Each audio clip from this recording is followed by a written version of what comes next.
Selanjutnya mari kita simak pernyataan dari Bang Ahmad Saragi selaku kuasa hukum Roy Suryo, Ibu Kurnia Triroyani, Pak Rizal Padilla, dan Pak Rustam Effendi. Insya Allah pernyataan dari Bang Ahmad Saragi ini memberikan wawasan baru bagi kita atau pendidikan hukum bagi kita semua ya. Mari kita simak bersama.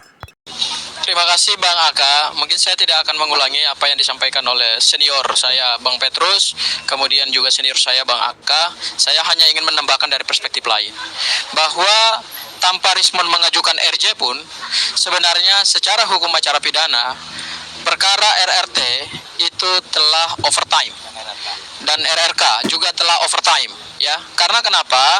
Karena penyidik Polda Metro Jaya sampai hari ini kami mendapatkan informasi, dan saya mengupdate langsung juga dari penyidik beberapa waktu yang lalu, dan semalam juga diinformasikan oleh kuasa hukum Pak Jokowi bahwa berkas perkara yang dikembalikan oleh jaksa itu belum lagi dikembalikan lagi kepada kejaksaan. Artinya kalau kita mengikuti hukum acara pidana kita, baik yang baru maupun yang lama, maka ini sudah overtime, sudah lebih dari 14 hari yang ditentukan oleh undang-undang. Artinya apa? Tanpa Rismon mengajukan RJ pun, pihak Polda Metro Jaya tidak melakukan penyidikan ini secara profesional, tidak menyandarkan pada due process of law, dan juga tidak comply, tidak patuh terhadap ketentuan hukum acara pidana yang sudah diatur oleh negara. Di mana itu? Yaitu yang pertama di pasal 138 ayat 2 Undang-Undang Nomor 8 tahun 1981 atau kita sebut KUHP yang lama. Batas waktu bagi penyidik untuk mengembalikan berkas perkara setelah P19 itu adalah 14 hari.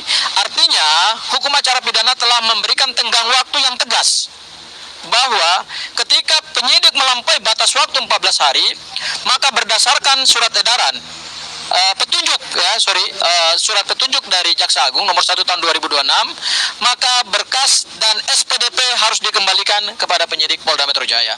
Itu hukum acara pidana yang baku, yang berlaku di negara kesatuan Republik Indonesia, dan harus ditaati oleh penyidik, ditaati oleh jaksa, dan juga ditaati oleh pengadilan.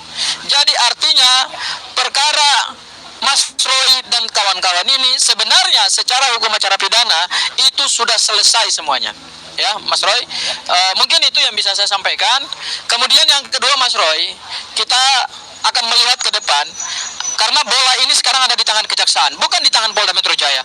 Kalau untuk terkait dengan RJ-nya Bang Rismon, itu tentu kita kembalikan kepada Polda Metro Jaya. Tetapi untuk kelangsungan berkas perkara, karena kejaksaan adalah lembaga yang sekarang menjadi navigator untuk perkara pidana, semua kita kembalikan kepada kejaksaan.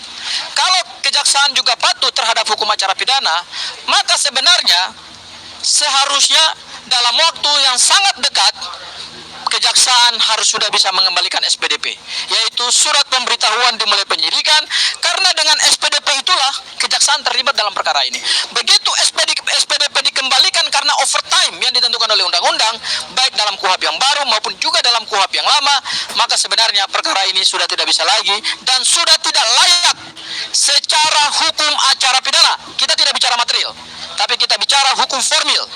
Karena bagaimanapun juga penegakan hukum itu harus juga berbasis pada hukum acara pidana. Karena itu adalah guideline, itu adalah prosedur, itu adalah panduan yang digunakan oleh penyidik, oleh kejaksaan, dan juga oleh pengadilan dalam mengadili suatu perkara pidana. Karena ini sudah lewat, seharusnya perkara ini tidak bisa lagi dilanjutkan ke proses persidangan. Terima kasih, cukup dari saya serahkan kepada Mas Roy. Selanjutnya. Ya, demikian ya pernyataan dari Bang Ahmad Saragi. Saya rasa kami tidak perlu komentari dulu. Insya Allah ada sesinya, nanti kita akan memberikan tanggapan dan pandangan dari sudut pandang yang berbeda ala kuda putih. Tetap semangat, jangan susah, jangan lupa sholat, dan ayo maju terus pantang sedih sampai tahun penghabisan. Subhanakallahumma wa bihamdi, wabillahi taufiq wal hidayah. Wassalamualaikum warahmatullahi wabarakatuh. Salam buat keluarga di rumah.